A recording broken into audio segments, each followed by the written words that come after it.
Good morning, student. Welcome to the another session of Information and Technology.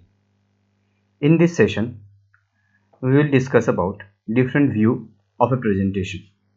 Like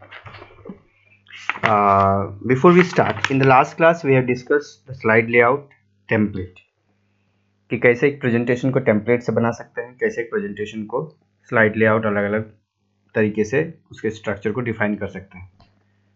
The next topic that we have that is viewing the presentation. Viewing the presentation is basically the different modes of a presentation, that how same presentation can be displayed or presented through different modes. So there are 6 view, or here in your book we have 1 2 3 4 5 5 6. So there are 6 view of a presentation. In case you have the question in your exam, what are the different view option or what are the different viewing option in a presentation, you simply write down 6 view, just giving you one by one just idea about that. The first one, like view, sorry,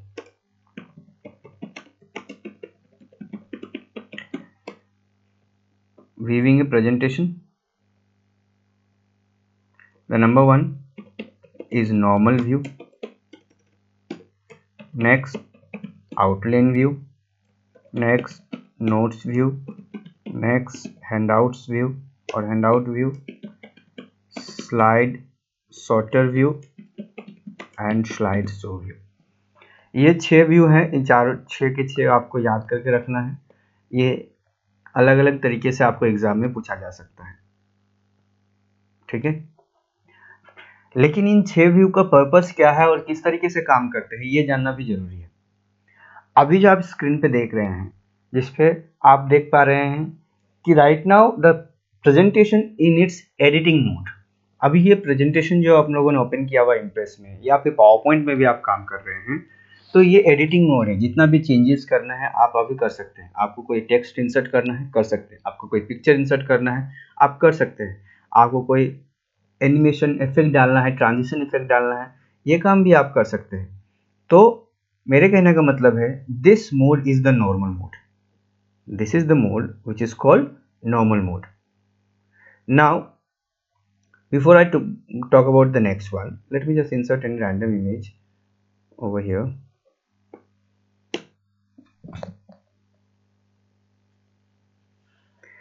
Okay, so the normal view or normal view is basically the editing mode of a presentation in which we are working, in which we get a selected we get a slide pane in the left side. The selected slide gets emphasized or get centered in the display center of the display. जिस भी particular slide pen से जिस particular slide को आप select करेंगे वो आपके screen पे फोकस करेगा. ठीक है, तो this is the first view, that is normal view, and this is the default view of A presentation. आप पावर पॉइंट की बात करें, आप इम्प्रेस की बात करें, the default view is in normal view. जैसे आप कोई पीपीटी को ओपन करते हैं तो वो नॉर्मल व्यू में ही ओपन होता है. Outline view. अब outline view basically generate a summary of the presentation in a textual format by excluding all sort of graphical object. मतलब मैंने मान लीजिए एक 10 स्लाइड का एक पीपीटी बनाया है. किस हर स्लाइड में कुछ कंटेंट है, किसी में टेक्स्ट है, किसी में पिक्चर है, किसी में सिर्फ टेक्स्ट है. हम जिसे आउटलाइन व्यू में जाएंगे तो आपको उस पूरे के पूरे प्रेजेंटेशन का यानी 10 के 10 स्लाइड्स का एक टेक्सचुअल समरी जनरेट करेगा. जैसे कि बुक का एक लास्ट पेज में आपको मिलता है, चैप्टर के लास्ट पेज में. आपको कैसे जनरेट करना है आउटलाइन व्यू, तो आप पॉइंटर को अगर मेरे ध्यान से देखेंगे, पॉइंटर को मैं लेफ्ट के ऊपर की ओर ले जा रहा हूँ. देखिए नॉर्मल व्यू में है. जैसे मैं आउटलाइन में ले जाऊंगा, if you are able to focus in my pointer, ठीक है, देखिए मैं फिर से पॉइंटर को धीरे से ले जा रहा हूँ लेफ्ट की ओर and just take it towards up. Outline देख रहे हैं, यहाँ पर जैसे मैं क्लिक करूंगा, देखिए this is how it will appear. मैंने फर्स्ट स्लाइड में कुछ टेक्स्ट टाइप किया है, सारे टेक्स्ट दिख रहे हैं. मैंने सेकंड स्लाइड में एक इमेज इंसर्ट किया है, इमेज दिख नहीं रहा है. तो outline view is basically the summary of the presentation और kind of miniature view. Then next is notes view. What exactly happen in notes view? Notes view is you kind of very helpful for the speaker, the person who used to demonstrate, the resource person, the demonstrator. How? Suppose you are talking about a presentation in a workshop, in a seminar, in an interactive session, and on a certain point, you want some points in your mind, you want some references in your mind, you want some sort of hint in your mind because you're not very much confident to speak on that point, and you want that you need to have that one particular keyword which will help you to just explain your things properly. So notes view में आप किसी भी presentation के bottom पे आपको एक text box मिल जाएगा जिसमें आप उस स्लाइड के बारे में कुछ भी लिख के रख सकते हैं। ठीक है, उस स्लाइड के बारे में कुछ भी लिख के रख सकते हैं जिससे आपको वो स्लाइड एक्सप्लेन करने में काफी हेल्प हो जाती है। Because when you are connecting it through a other device, a projector or some other screen display, they will have the full screen view of this slide in a slideshow view, but at the same time you will have the material in your screen with the notes in your screen. What I'm trying to say, this is a help, a kind of assistant to the speaker who is speaking, because he is getting everything in front of him, but the audience is getting only the actual content or the actual slide. So this is notes view. Handout view. Handout view का काम है hard copy generate करना। जैसे मान लीजिए एक workshop है जिसमें कि 10-100 लोग आए हुए हैं, उसमें एक पर्टिकुलर टॉपिक के बारे में दिन भर बात होने वाली है। हम चाहते हैं कि ऑडियंस आज के टॉपिक से फेमिलियर हो, पहले से उनको आइडिया रहे कि किस बारे में बात हो रही है, और उनको ये भी आइडिया रहे अगर मेरा दिन भर का 5 सेशन है तो हर सेशन में किस किस टॉपिक के बारे में बात होगी। उनके पास एक, हम पूरे के पूरे मटेरियल का यानी पूरे के पूरे प्रेजेंटेशन का एक सिनॉप्सिस दे सकते हैं प्रिंट आउट निकालकर, जिससे अगर किसी तरीके से कोई ऑडियंस लेट से आए या बीच में वो ना कंटिन्यू कर पाए तो उनको एक ओवरव्यू मिल जाता है कि exactly this is what going to discuss और this is what has been discuss. तो handout view is something very helpful to give your material as a references, as a kind of print out to the audience. तो handout view में होता क्या है कि आपके जितने स्लाइड्स है उसको हार्ड कॉपी फॉर्म में जनरेट कर सकते हैं। इसमें भी ये ऑप्शंस देता है कि आप एक पर्टिकुलर स्लाइड में, एक पर्टिकुलर पेज में कितने नंबर ऑफ स्लाइड्स को प्रिंट करना चाहते हैं। Number of slides get increase, the font size get reduced, the number of slide gets decrease, the font size gets bigger. Okay, so here this is how you just change it.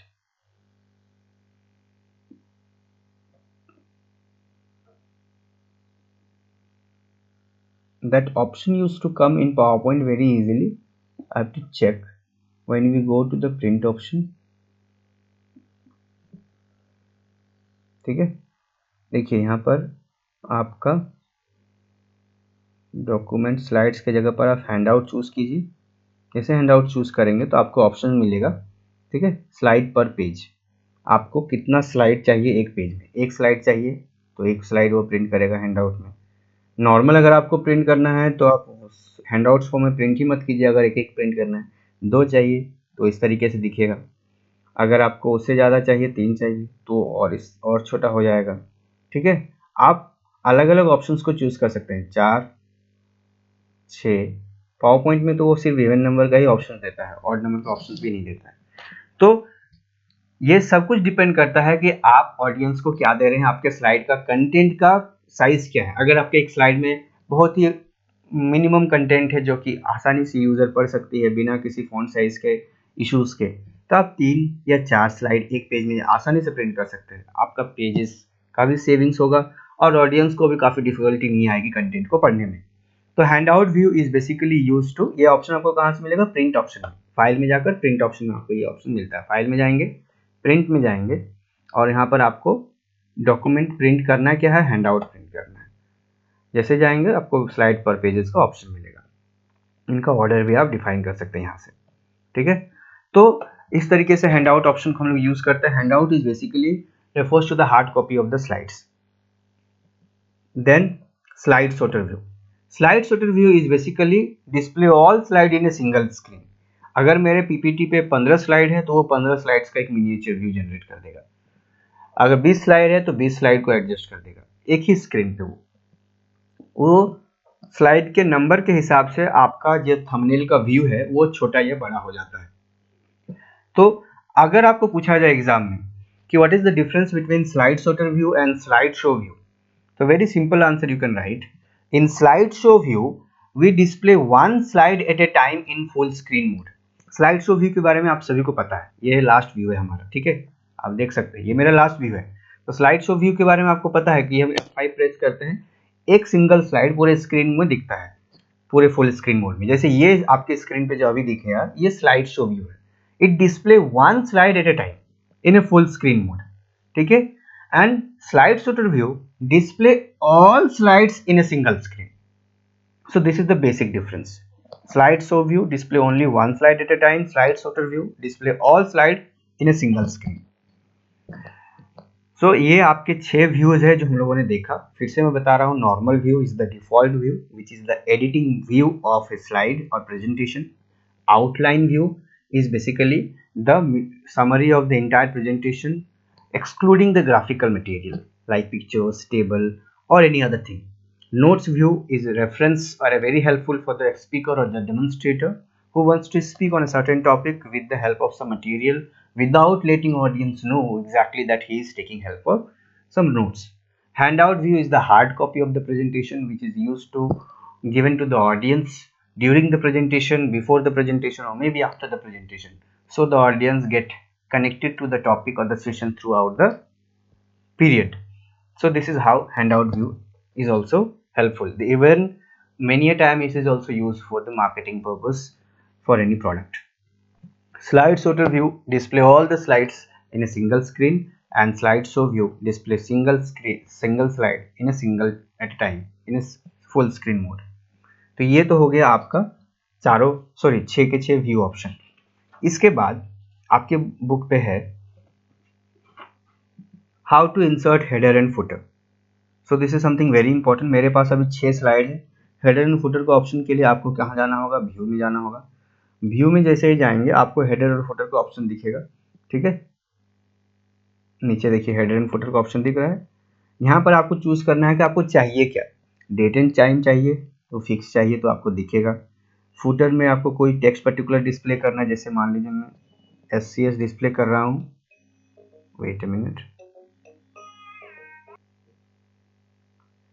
तो मैं कह रहा था कि आप header and footer के लिए view option में जाते हैं, हेडर एंड फुटर ऑप्शन में जाते हैं। मान लीजिए आपको यहाँ पर SCS रांची डिस्प्ले करना है, ठीक है, तो आप वो भी डिस्प्ले कर सकते हैं। मान लीजिए अप्लाई टू ऑल कर देते हैं तो सारे पे वो दिखेगा। अच्छा, ये किसी कारण से क्यों ऐसा हो रहा है, let's see once again it will get open.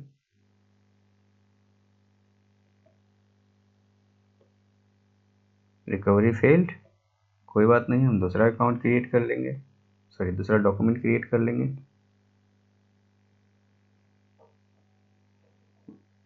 Okay, presentation, next next create, ठीक है। ये मैंने ब्लैंक इंसर्ट किया है, बहुत ज़्यादा इसमें अभी बैकग्राउंड कलर वगैरह इंसर्ट नहीं किया है। चलिए इतना मैंने किया। व्यू में जाने के बाद हम जाएंगे हेडर एंड फुटर में। इसको रहने देते हैं, फुटर टेक्स्ट में कुछ लिख देते हैं, जैसे SCS रांची, सॉरी। जैसे अप्लाई टू ऑल करते हैं, देखिए आपको फुटर में SCS रांची दिख रहा है। इसको और तरीके से एक्सप्लोर करते हैं। हेडर एंड फुटर में जाएंगे, अगर ये मुझे नहीं चाहिए, ठीक है, मुझे फुटर में स्लाइड नंबर चाहिए, जैसे स्लाइड्स का नंबर 1 2 3 करके डिस्प्ले करे, तो वो भी कर सकते हैं। देखिए आपका स्लाइड नंबर दिख रहा है नीचे, अगर आप ध्यान से देख पा रहे हैं पॉइंटर जहाँ पर है, ठीक।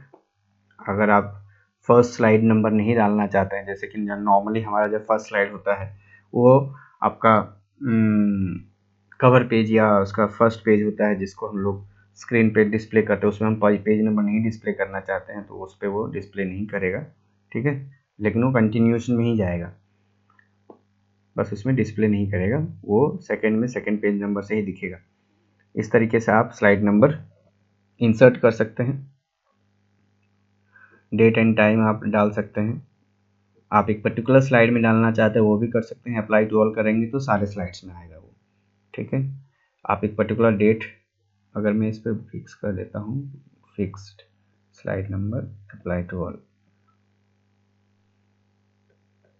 Wait view header date and time को अप्लाई, तो कोई डेट एंड टाइम तो दिख नहीं रहा है। इसके प्रीव्यू में जाकर देखते हैं हम लोग।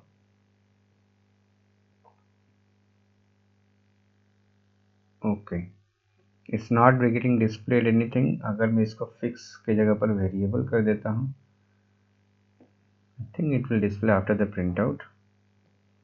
ओके, इसको हटाते हैं, अप्लाई टू ऑल करते, देखिए ये आज का डेट आपको स्क्रीन पे दिख रहा है। तो इस तरीके से आप अलग अलग ऑप्शन को, पेज नंबर इंसर्ट करना चाहते हैं यानी स्लाइड नंबर, वो कर सकते हैं। आप एक टेक्स्ट, कस्टमाइज टेक्स्ट इंसर्ट करना चाहते हैं वो कर सकते हैं। आप डेट इंसर्ट करना चाहते हैं ये भी कर सकते हैं, ठीक है। Then how to change the background colour. Background colour change करने के लिए, यानी अगर आप ये जैसे नॉर्मल मैंने एक पीपीटी के लिए अभी स्लाइड आपके सामने अभी इंसर्ट क्रिएट किया, इस पेज का बैकग्राउंड कलर हम चेंज करना चाहते हैं। नॉर्मली हम लोग क्या करते हैं, पावर पॉइंट पर राइट क्लिक करते हैं, प्रॉपर्टीज में जाते हैं और बैकग्राउंड कलर चेंज करते हैं। अगर आप ओपन ऑफिस के इम्प्रेस पे काम कर रहे हैं तो कैसे करेंगे, फॉर्मेट में जाएंगे, पेज ऑप्शन में जाएंगे, ठीक है। जैसे पेज ऑप्शन में जाएंगे तो आपको बैकग्राउंड का ऑप्शन मिलेगा। यहाँ से आप कलर ऑप्शन चूज करेंगे और जो भी कलर आपको सुटेबल लग रहा हो उस कलर को आप यहाँ पर चूज कर सकते हैं, ठीक है। एक पर्टिकुलर कलर चूज कर रहा हूँ, ओके कर रहा हूँ। Background setting for all pages आपको पूछ रहा है। अभी मैंने ये स्लाइड नंबर 3 पे अप्लाई किया था। अगर मैं इसको नो करता हूँ, देखिए सारे पे वाइट है, सिर्फ इसी पे पर्टिकुलर कलर अप्लाई हुआ। और अगर मैं सारे पेजेस में करना चाहता हूँ तो उस केस में क्या करना है, फिर से जाएंगे, फॉर्मेट में जाएंगे, पेज में जाएंगे, बैकग्राउंड का ऑप्शन सेकंड टैब में जाएंगे, जो कलर चूज है उसमें करेंगे क्लिक, ठीक है। Format, page, colour, okay, it should apply, wait, format, page. I think in the very first go I should have selected any particular color. Gradient में भी क्या क्या ऑप्शन है देखते हैं। चलिए, जैसे कि पर्टिकुलर इसी कलर को अगर मैं चूज करता हूँ और ओके करता हूँ, background setting for all pages, yes. तो इस तरीके से देखिए आप अलग अलग ऑप्शंस को, और इवन जैसे आप सेलेक्ट करते हैं तो यहाँ से भी आपको ऑप्शंस मिलते हैं कि आप क्या चूज करना चाहते हैं। अच्छा, आपको प्रीव्यू में यहाँ पर इस तरह से दिख रहा है, लेकिन एक्चुअली में ये नॉर्मल जो आपका है उसी तरीके से यहाँ पर दिख रहा है। प्रीव्यू में लेफ्ट साइड में जो स्लाइड पैन है यहाँ पर आपको थोड़ा अलग तरीके से दिख रहा है, लेकिन सेंटर पे आपको एक ही तरीके से दिख रहा है। तो मेरे कहने का मतलब है कि आप बैकग्राउंड कलर इजीली इंसर्ट कर सकते हैं किसी भी पेज में अपने पर्पस के हिसाब से। But at the same time I would like to tell you, any time whenever you are inserting a background colour, please take care of few things like the content should be in font color, should be in light color if your background is dark. If your content is dark, then background color should be light, so the audience should not have any difficulty to read the content from the back end. क्योंकि बड़े बड़े जगह पर जो auditorium हो या theatre हो जहाँ पर आप पीपीटी चला रहे हो, तो जो लास्ट रो है उसको भी, ऑडियंस को भी आपका कंटेंट अच्छी तरीके से समझ में आना चाहिए। तो ये हो गया आप बैकग्राउंड में कैसे कलर चेंज कर सकते हो, कोई कैसे आप शेड इंसर्ट कर सकते हो, कोई बिटमैप इमेज इंसर्ट करना हो तो कैसे कर सकते हैं, ये भी ऑप्शंस आपके पेज में है। तो पेज में ही जाएंगे, बैकग्राउंड में ही जाएंगे, आप यहाँ पर बिटमैप में जाएंगे तो देखिए इतने सारे आपके ऑप्शंस दिख रहे हैं, बहुत सारे अलग अलग ऑप्शंस है, बस आपको एक्सप्लोर करने की ज़रूरत है। देखिए बिटमैप इमेज को भी आप इंसर्ट कर सकते हैं। वाटरमार्क अगर आपको कोई यूज़ करना है, बेसिकली वाटरमार्क है क्या, इसको डिफाइन करना जरूरी है, ठीक है। Watermark refers to a faded text or an image which appears on a page when the page is held against the light. किसी पेपर को आप लाइट के अगेंस्ट पे रखते हो तो उस पेपर पे एक फेडेड टेक्स्ट या इमेज जो डिस्प्ले होता है वो वाटरमार्क है। तो नॉर्मली आपको वाटरमार्क किसी बुक प्रिंटेड मटेरियल में मिलेगा, किसी बुक में मिलेगा, जहाँ पर जो पब्लिशर होती है या जो राइटर होती है अपना कॉपीराइट इन्फॉर्मेशन, अपना नाम हर पेज में डिस्प्ले करना चाहते हैं कि ये इस पर्टिकुलर कंपनी का प्रोडक्ट है, तो वाटरमार्क को डालती है। कभी कभी कोई बड़ी बड़ी कंपनियां या आज के टाइम पे बहुत सारे ऐसे डॉक्यूमेंट होते हैं जो गवर्नमेंट ऑथराइज या गवर्नमेंट के ऑफिशियल डॉक्यूमेंट होते हैं, जहाँ पर वो अपना लोगो इंसर्ट करती है गवर्नमेंट आप हर एक पेज के सेंटर पे।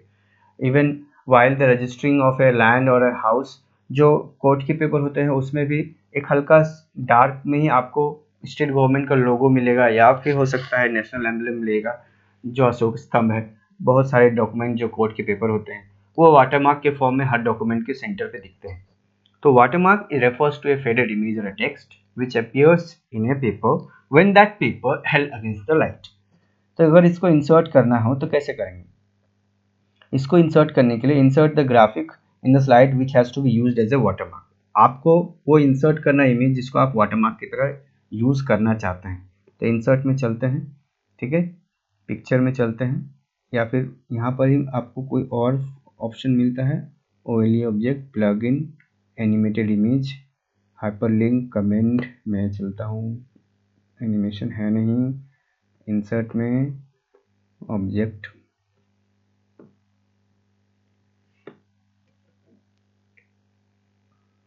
चलिए इसी को मैं अगर वाटरमार्क इमेज इंसर्ट करना चाहता हूँ, राइट क्लिक,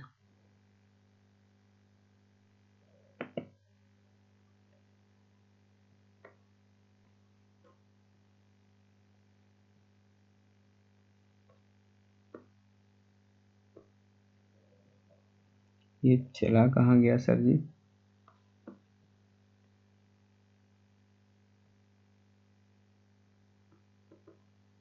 फिर से इसको क्लिक करते हैं, प्रेजेंटेशन क्लिक करते हैं, नेक्स्ट, नेक्स्ट, क्रिएट, इसमें कोई इंसर्ट ऑब्जेक्ट करते हैं, object sorry picture from file, कोई एक पर्टिकुलर पिक्चर इंसर्ट करते हैं, जैसे मैंने अभी ये इमेज इंसर्ट किया था, ठीक है,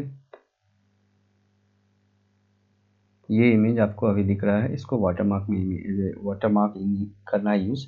click on the colour mode from the graphic slide bar option and select watermark, ठीक है, कलर मोड में जाना है, यहाँ पर आपको वाटरमार्क का ऑप्शन दिखेगा कहीं पर,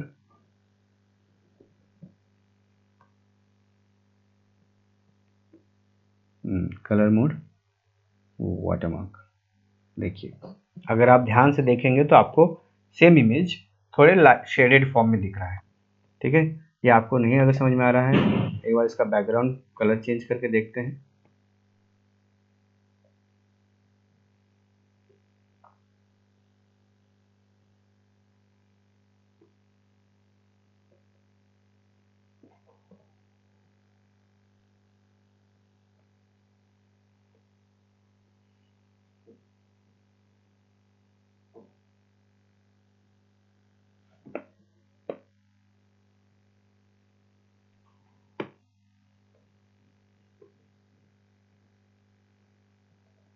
देखिए सेम इमेज आपको स्क्रीन पे दिख रहा है, वो बैकग्राउंड कलर का पेज बिल्कुल भी पता नहीं चल रहा है, स्क्रीन पे आपको दिख रहा है लेकिन आपको बहुत ही शेडेड फॉर्म में दिख रहा है, लाइट शेड के फॉर्म में। तो watermark is basically can be used easily. आपको जिस इमेज को जिस आपको एज ए वाटरमार्क इंसर्ट करना है उसको इंसर्ट करेंगे, और राइट साइड में जो कलर मोड का ऑप्शन है आपको यहाँ पर उसमें से वाटरमार्क चूज कर लेना है, ठीक है। आप इजीली उसको एज ए वाटरमार्क यूज कर सकते हैं। फिर insert slide number, slide number कैसे इंसर्ट करना है ये भी आपको अभी हम लोगों ने हेडर फुटर के ऑप्शन से देखा, ठीक है। अगर फिर भी करना चाहते हैं तो कुछ और स्लाइड इंसर्ट कर लेते हैं,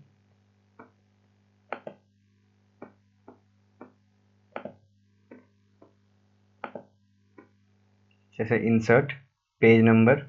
देखिए हेडर और फुटर के ऑप्शन से जो हमें विंडो मिला था सेम ऑप्शन आपको इंसर्ट पेज नंबर के ऑप्शन से भी मिलता है, ठीक है। यहाँ पर आप स्लाइड नंबर के ऑप्शन में क्लिक करेंगे, इसको आप हटाइए, अप्लाई टू ऑल कीजिए, आपको स्लाइड नंबर इंसर्ट हो जाएगा। तो बेसिकली फुटर के जो ऑप्शन, हेडर फुटर का जो ऑप्शन था उसी ऑप्शन से भी आप स्लाइड नंबर इंसर्ट कर सकते हैं। इंसर्ट में जाकर पेज नंबर के ऑप्शन में भी जाकर आप स्लाइड नंबर ऑप्शन चूज कर सकते हैं। दोनों से आपको सेम विंडो में वो रीडायरेक्ट करके ले जाएगा। तो आज के सेशन के लिए इतना ही था, जिसमें हम लोगों ने देखा कि कितने सारे व्यूइंग ऑप्शन हैं। टोटल 6 व्यू ऑप्शन है, normal view, outline view, notes view, handout view, slide sorter view and slide show view. उसके बाद हम लोगों ने देखा किस तरीके से हम लोग हेडर और फुटर यूज करते हैं, किस तरीके से पेज नंबर इंसर्ट करते हैं, किस तरीके से बैकग्राउंड कलर चेंज करते हैं अलग अलग तरीके से पेज का, और किस तरीके से हम लोग वाटरमार्क यूज कर सकते हैं किसी इमेज को एज अ वाटरमार्क, और किस तरीके से स्लाइड नंबर इंसर्ट करते हैं। This chapter is over. जो भी आपका एक्सरसाइज है, आज का होमवर्क है, आपको असाइनमेंट के फॉर्म में मिल जाएगा। और फिर हम लोग आगे जो ये आपका सिलेबस है, चैप्टर आपके जो यूनिट टेस्ट है उसका सिलेबस आपको ऑलरेडी दिया गया है, chapter number 13 and 14। That is why purposely we have just finish the chapter and the session is not that too long. जो आपका नेक्स्ट क्लास है, I will just try to give a recapitulation of both the chapter number 13 and 14 as well in a single video. Okay, so this is for the day, children.